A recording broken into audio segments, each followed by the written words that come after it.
The man's in a world of his own, the nun continued. More tea? Oh, he's sound enough on doctrine, we all know that. Too sound. The bishop says, an obstinate sort of man, always on about the church fathers and talking over people's heads.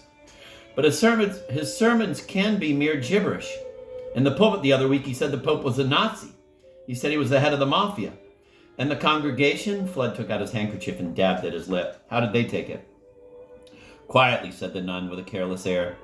They always do. They have a great want of education. And whose fault is that? Fludd muttered behind the muffling folds of linen. And if his wild sermons were not offense enough, he sets his judgment up against his graces? Of course you've heard of this ridiculous business about the statues. Oh, of course, said Fludd. He was beginning to sense which way the wind was blowing. I think I will have the other cup of tea. By now the scuffling outside the door had much increased, and a sort of impatient rhythmic breathing was evident. The concerted effort of 6 lungs. Oh, come in, Purpet cried, her patience snapping. Don't hang about out there snuffling like a tribe of old dogs. Come in and meet Father Fludd, the great hope of our parish. The 3 nuns who entered the room in single file were of an age, as Purpet had told him, and of a height which was little more than 5 foot. Looking from one lined, dim, paper-white face to the other, Fludd knew that he would never be able to tell them apart. They kept their eyes cast down behind their wire-framed spectacles and shuffled their feet. Their habits smelt musty, as if they never went out of doors. Of course, they did go out of doors, walking up and down the carriage drive. But what they experienced between the black banks and the dripping trees did not count as fresh air. They took no exercise apart from beating small children with canes. They took no exercise apart from beating small children with canes, which they did fiercely in a spirit of rivalry. Malice marked their countenances and a kind of greed. Are we not going to have tea? One of them said. The pot is big enough. We could fetch cups, said another. You have had your tea, said Purpet crushingly. The 3 nuns peered at Fludd from beneath the starched parapets of their headdresses. They are working on a tapestry, Mother Perpetua said. Aren't you, Sister Polycarp? It is a big one, said Polycarp. We do it ad majorem Dei gloriam, said Cyril. It is like the Bayeux tapestry, but on a religious theme. Fludd set down his teacup. He felt uneasy. One of the sisters wheezed a little, and he felt that his own breathing had become difficult, a pain across his breastbone.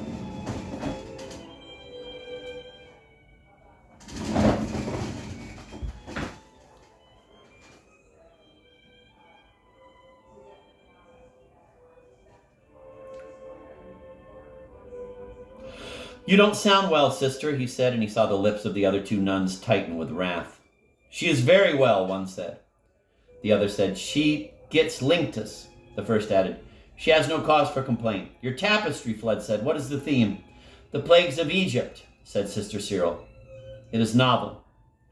But edifying, said Polycarp. It is an undertaking, said Fludd respectfully. We have done the plague of frogs, Polycarp said, and the murrain, and the grievous swarm of flies. Sister Ignatius Loyola coughed a long hacking cough, then spoke for the first time. Now we are up to boils.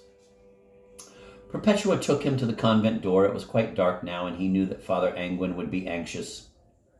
Perpetua touched his sleeve. Remember, Father, she said in a hoarse whisper, any help I can give you, you've only to ask.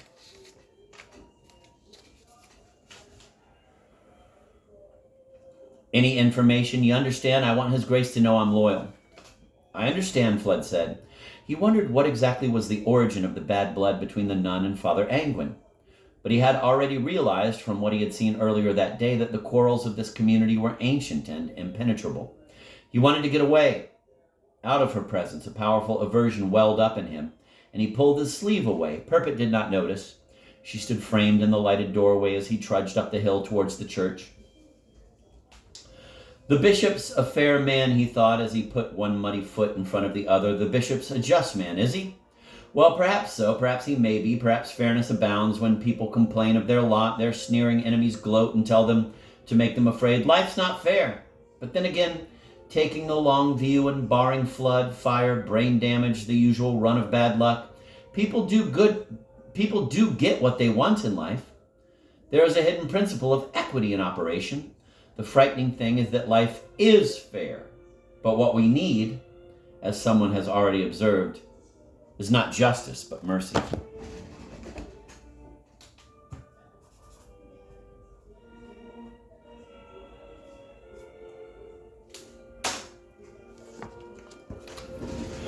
Five, the arrival of Father Fludd in the parish was marked by a general increase in holiness. If he thought his parish tour had gone unremarked, he was mistaken. On the next Sunday and in subsequent weeks, the lukewarm, the reclusive, and the apostate trod in each other's footsteps on the carriage drive. He preached a good, vigorous sermon, stuffed with well-chosen texts. Father Angwin had thought it, on the whole, dangerous to disabuse his flock of the notion that the Bible was a Protestant book, and had tended to leave his quotes unattributed.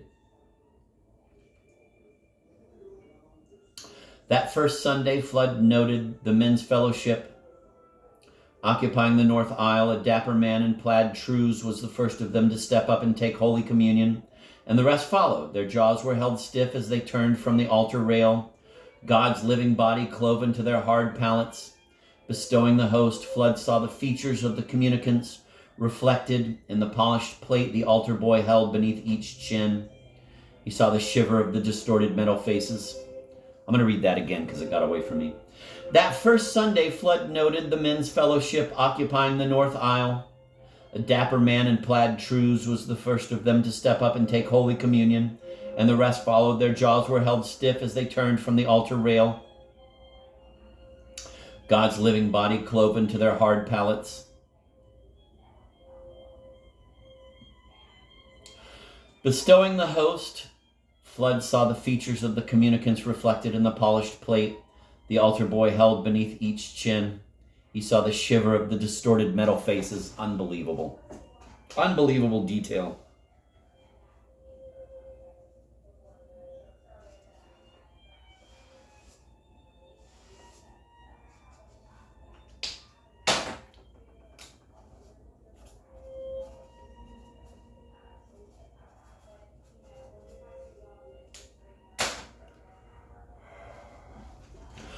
Only the nuns preceded the men's fellowship, Perpeture marching stoutly from her front pew, the rest rising to follow, peeling off from the kneeler like black adhesive strips, Cyril, Ignatius, Polycarp, in alphabetical order to save dispute. The round-faced girl nun brought up the rear. One or two sisters were absent, he noticed, probably down with some digestive ailment. I'm going to repeat that because I missed it too.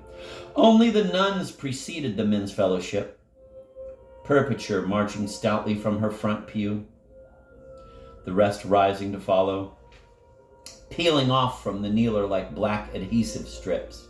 Jeez. Damn.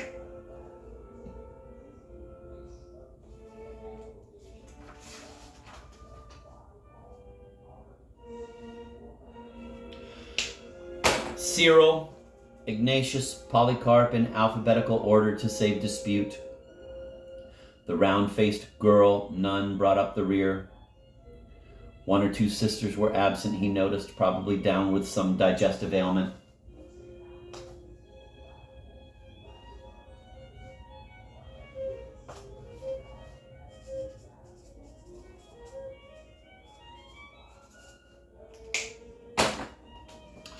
A hymn then, O bread of heaven, off-key, a low rumbling hymn like bad weather coming up.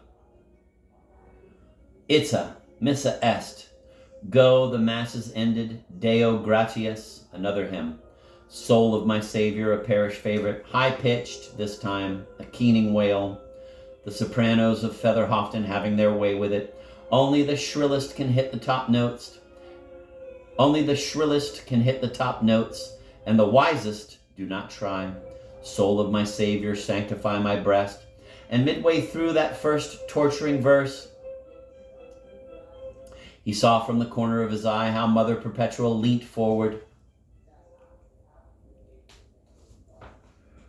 across the embonpoint of Sister Anthony and dug the young nun in the ribs.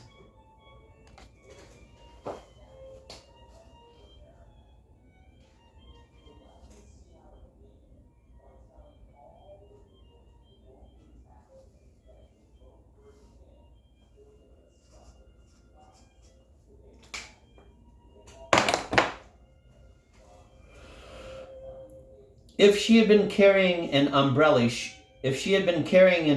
she would have used that, but the point of her finger was hardly less efficacious. A startled moan broke from Sister Philomena, and presently it was evident that she was singing, "Deep in thy wounds, Lord, hide and shelter me." "Poor Sister Philomena," Agnes Dempsey muttered. "It's like a dog being taken poorly." The young woman blushed as she sang and cast down her eyes. When the hymn was over, the congregation rose as one man and seemed to shake themselves, and passed weightily down the aisles and out into the weak autumn sun, en route to their fast-breaking Sunday dinners. The camphor smell of their Sunday clothes mingled with the incense, and Fludd found himself sneezing uncontrollably, wiping his streaming eyes. There was mud on the carriage drive and winter in the air. Damn.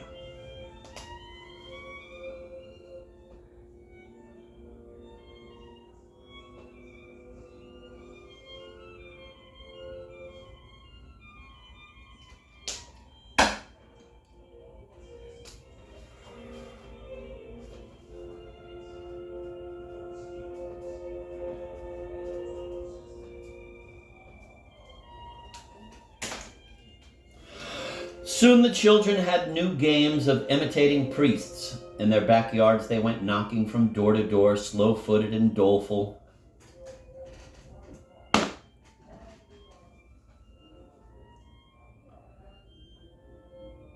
Pretending that they carried the viaticum.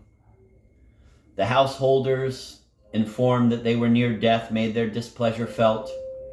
But the children, having recovered from the blows, reformed their lines and began to visit the coal houses, tapping on each door to solicit last confessions and to offer the grace of God to the nutty slack within.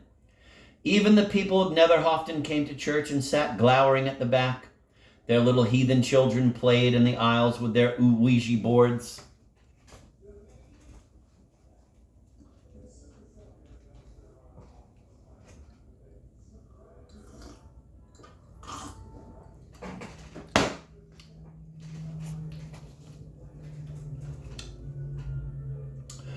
Their little heathen children played in the aisles with their Ouija boards. On the Monday in the afternoon, Fludd was kneeling in church praying for Father Angwin.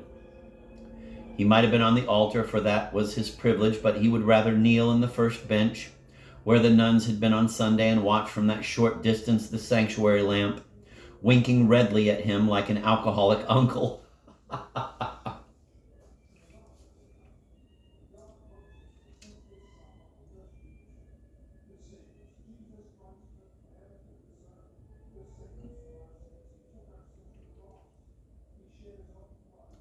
He wanted peace of mind for Father Angwin. He thought of the hymn, "Soul of my Savior," of how the ignorant parish mangled the words and sense. He thought of the women of Featherhofton, slack chins quivering above their buttoned-up coat fronts. "Guard and defend me from the formulae." "Oh, faux malign," he had breathed his back to them, his thin hands passing over the sacred vessels. "From the faux malign." He had glanced down sideways and noticed the altar boys' big black lace-up shoes sticking from beneath their cassocks, and their wrinkly gray wool socks. In destrier moments, "Make me only thine." What are they talking about? What do they think they are singing? He pictured the formulae, a small greasy type of devil with sharp teeth, which lurked on dark nights in the church porch. Of all the small devils, Fludd thought ignorance is chief of the horde. Their misapprehension had embodied it, given it flesh.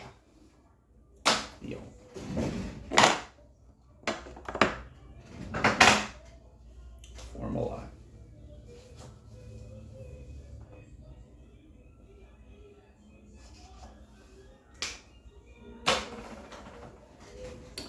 Now, Monday, kneeling here alone, he could hear the rain coming down as hard as on the night he arrived, drumming unseen behind the stained glass,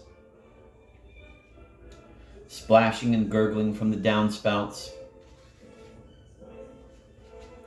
falling alike on the just and the unjust. He closed his eyes, would have closed his ears to shut out the sound, to sink himself into that trance-like state where he would hear, if God were willing, some small recommendation, some recommendation as to how he should proceed. as to what, having found this place, he ought to do next. He closed his eyes, would have closed his ears to shut out the sound, to sink himself into that trance-like state where he would hear, if God were willing, some recommendation as to how he should proceed, as to what, having found this place, he ought to do next.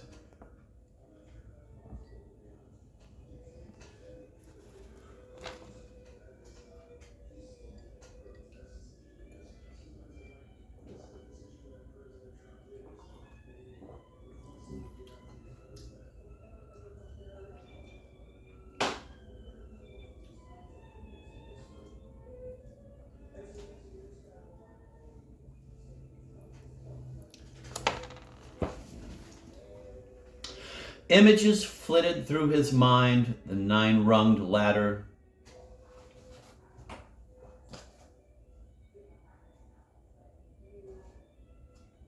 The railwayman's kerchief that snapped on its fence pole in the moorland wind.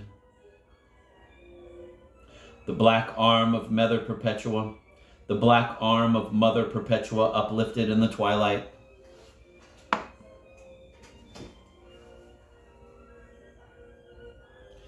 And Agnes Dempsey, standing inside the front door, mute like a dog, waiting for his return. One by one, the pictures chased each other, and he held open his mind's door and let them pass through until the house was empty. His pulse slowed, his breathing deepened. The rain stilled itself to a whisper and faded into a profound silence.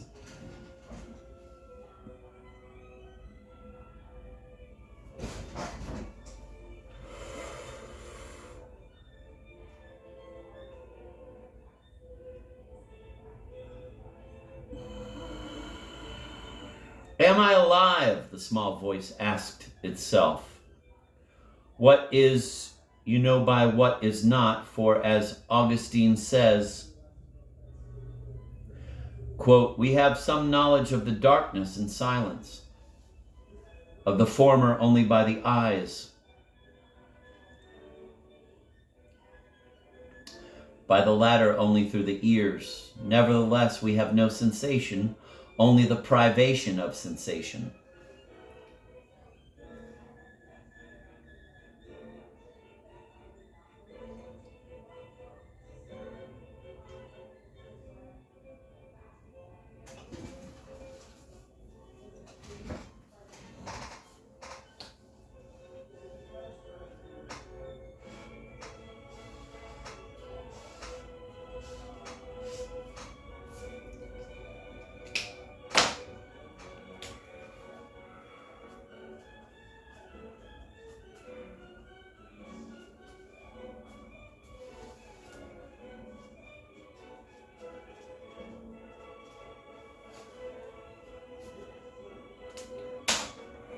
We have some knowledge of the darkness and silence of the former only by the eyes,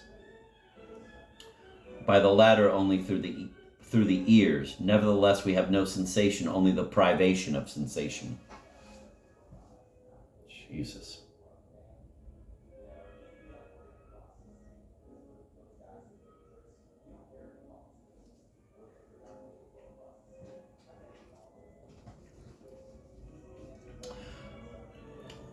One more time.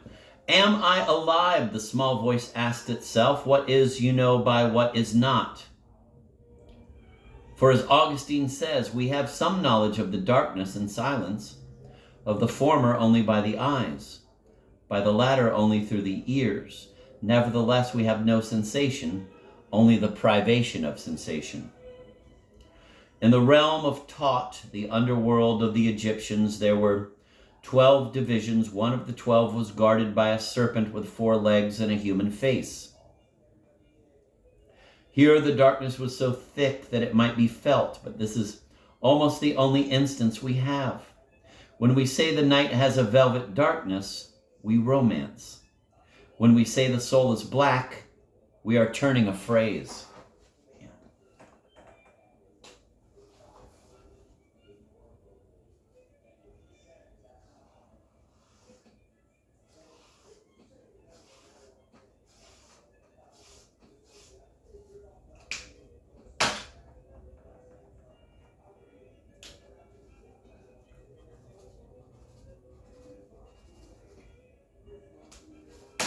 I want to read that whole paragraph again. It's too good.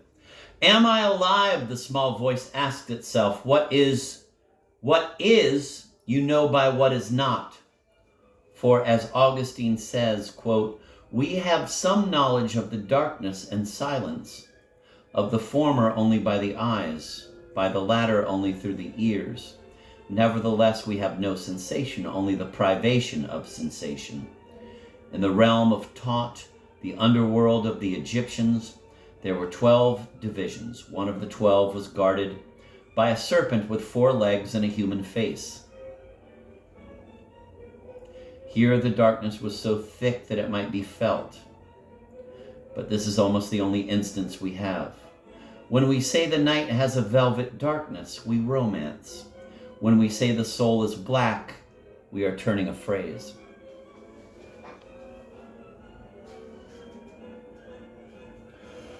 Now, coming to himself a little, Fludd thought he heard behind him a ragged breathing. Something had come in at the far door and stood watching him while he prayed. He did not turn his head. I am breaking down, he thought, dissolving into destruction and despair. This is my Negredo. This is the darkest night of my soul, just as the statues lie in their shallow graves, taking on the hue of the soil and the smell of mortification, so my spirit is buried, walled in with corrupting agents. Agnes had said to him, busy with the kettle, her face averted, her voice cracking with the strength of her sentiments, quote, when I walk over them, Father, I shudder. We all shudder, end of quote. He had said, they are symbols, Miss Dempsey. Symbols are powerful things. Miss Dempsey had said, it's like walking on the dead. But everything that is going to be purified must first be corrupted.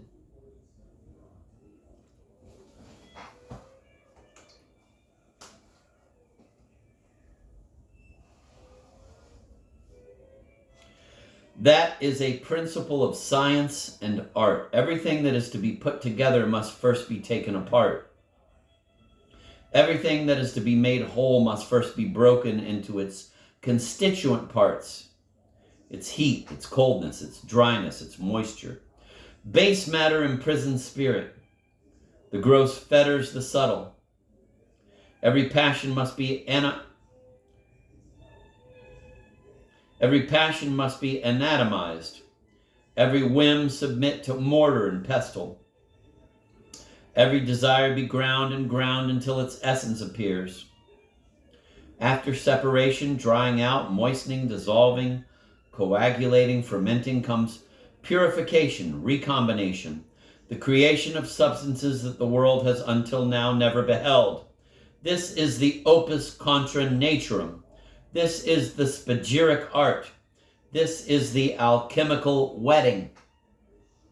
The creature behind him was advancing with a heavy tread, coming up the center aisle, his hands still clasped before him.